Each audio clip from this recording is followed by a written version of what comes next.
There is a believer in Wu FNG Church in Taichung. She is named Sister Aduan and lives in the village. One day she went to church to listen to me preach and told me, "You truly have great merit and virtue." My relative's daughter-in-law, who was imprisoned for 6 months because her husband had enlisted in the army, and she was unfaithful to him. After being released from prison, she brought home a picture of the 3 saints of the West, spending her time chanting and worshipping the Buddha in the morning and evening. She treated her parents-in-law, husband, and children as a different person than before, and became a filial daughter, good wife and loving mother. She even persuaded the family to chant the Buddha, and she told short stories.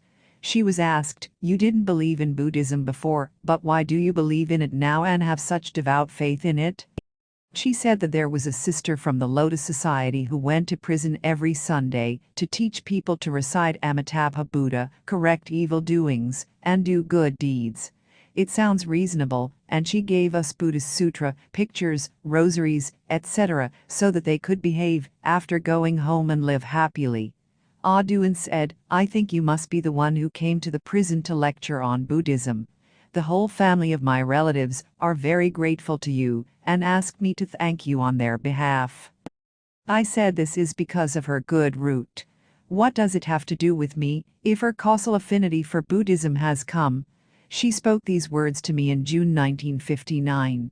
After the flooding on August 8, 1959, Aduan came to listen to the preach at the Wu FNG Church again, and said to me, "Sister, the relative whom I said you taught to recite the Buddha received a great response during the floods in 1959. Originally, her family lived in a 3-room hut under the Southgate Bridge and raised hundreds of female ducks to support their lives.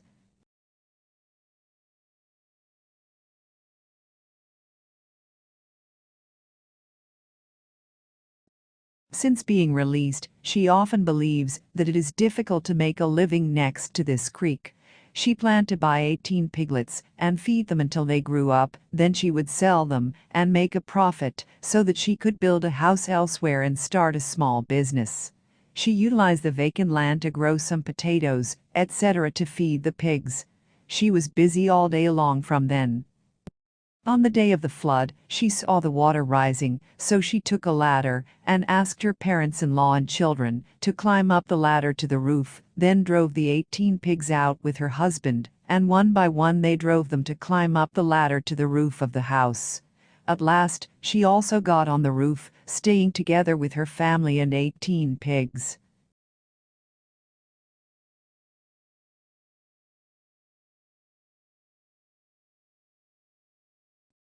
On seeing that the fierce torrent of the creek, she did not panic, and taught all the family to join hands and chant Namo Guan Chai Yin Pusa, Avalokitesvara Bodhisattva, rescues the suffering. After tens of minutes of chanting, they changed to chant Namo Amitabha Buddha, and after a while, they chanted Guan Chai Yin Pusa again. When the flood receded, the animals and people came down from the roof safely. Aduan added, "Do you think this is the blessing from Buddha and Bodhisattva?"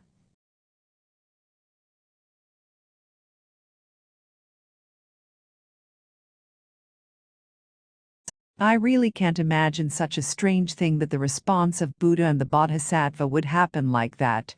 That's rare, because more than 100 families in the area near the bridge on both sides of the creek have been lost by this flood. Although the walls of the house were made of earth, many large houses made of bricks were flowed away by the torrent too. A lot of people died as a result of the flood. Why wasn't a shabby straw hut under the bridge by the creek flushed away by torrent?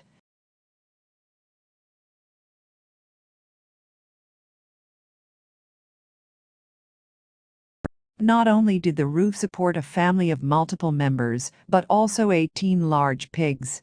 Further surprisingly, as a result, all the animals and people were safe and sound. The more I thought about it, the stranger it became. And the pigs could also climb the ladder, which was extremely outstanding and unbelievable. Later, when I went to preach at the women's prison on Sunday once again, I told them about the inspiration about people sincerely chant the Buddha and the Bodhisattva and were rescued from the suffering of floods and avoided disasters. One of them stood up and said, she was our number 16 here, and she once told me that her parents-in-law were raising ducks under the Southgate Bridge, and said, after being released from prison, she pledged to reform herself and be a good person, raise a few pigs for the time being, and then she will change her profession. You can see that the Buddha and Bodhisattva are truly compassionate and equal, and anyone willing to devoutly chant their names would greatly benefit.